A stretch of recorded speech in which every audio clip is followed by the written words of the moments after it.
Under the Weather. A 10-minute fairy tale fantasy story from the Tales of the Sacred Sword.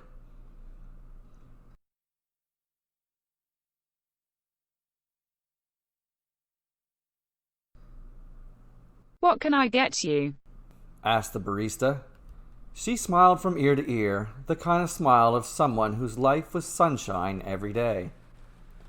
She either loved her job or was in love.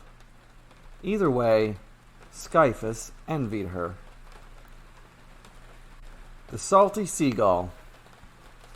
The place was known as an establishment for miners coming off a 3-moon work stint from the mines at the Razor Mountains. The miners were a rowdy bunch. After working from sunup to sundown for a full season, they loved nothing more than letting loose with some drink and dance. Just a tea.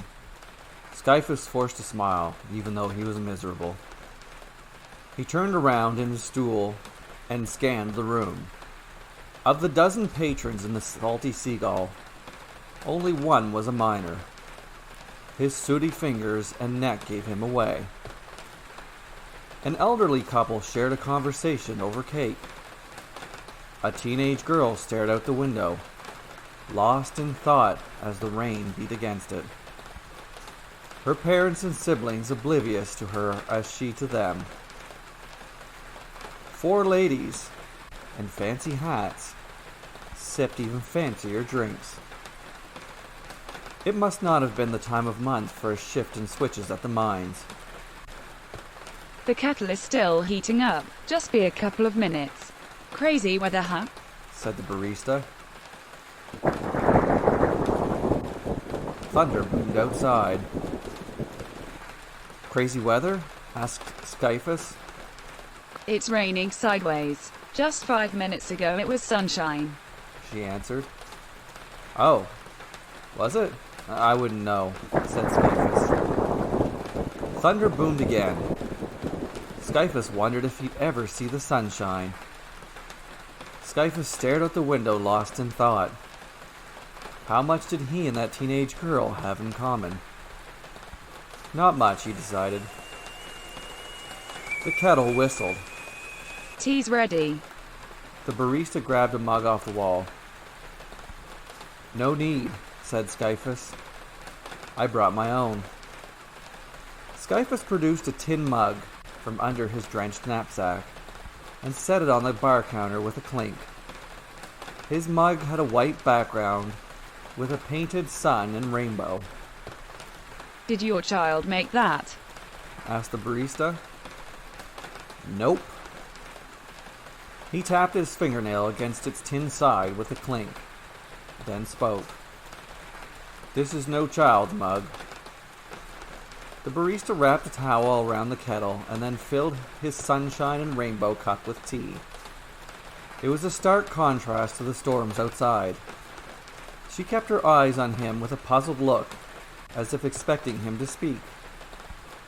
But he said no more, so she filled the silence. Milk or cream?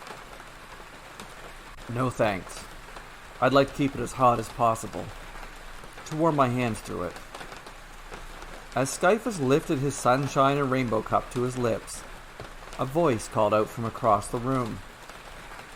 Nice mug. Real fancy. Skyphus lowered his cup. The miner had spoken and looked like he was wanting to blow off some stress. Skyphus tried to ignore him, but the miner spoke again. Wish I had a fancy mug like that to drink from. You wouldn't want to drink out of this mug, friend, answered Skyphus. Why's that? Asked the miner, who had crossed the room and stood over Skyphus. This mug is cursed, answered Skyphus. From the mouth of Mendax, cursed the miner. Skyphus wrinkled his nose at the overpowering smell of alcohol in the miner's breath. Cursed? I'll tell you what cursed is. Cursed is having a little sip to get you going in the morning, then being blamed for an accident that weren't no fault of your own and fired from the mines. Never mind the fact that a fellow worked there near a year without an incident.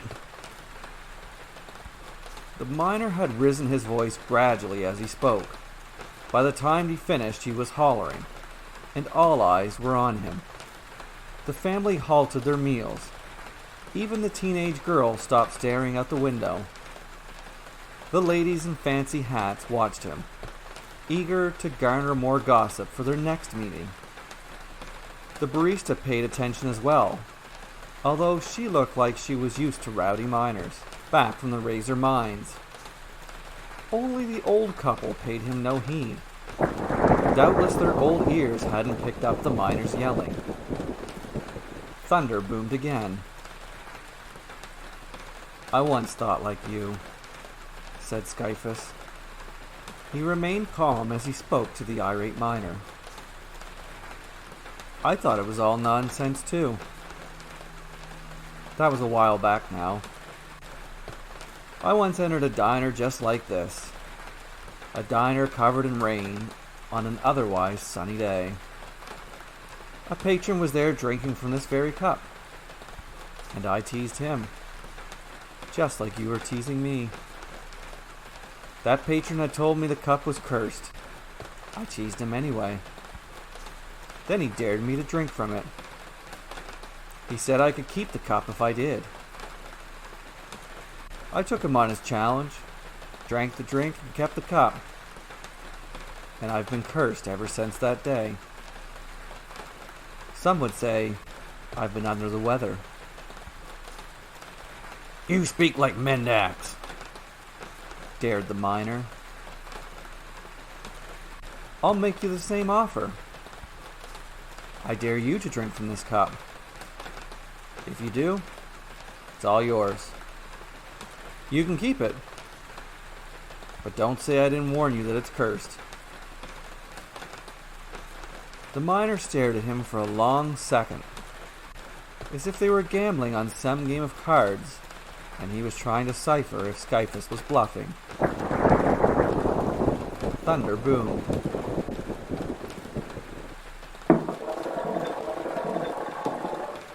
Skyphus slid the mug across the counter. It stopped in front of the miner. The miner glowered at Skyphus in return. Then the miner lifted the cup, took a swig, then poured the rest of the tea on the floor. "Thanks for the cup, fella," said the miner as he pocketed the mug. The miner pulled his coat over his head and left the tavern, braving the storm. He marched off and was soon out of sight. It was a long while of silence, then the barista spoke. "The sun's coming back out." Only Skyphus was not surprised. He smiled, and for the first time in ages, it was a smile that wasn't forced.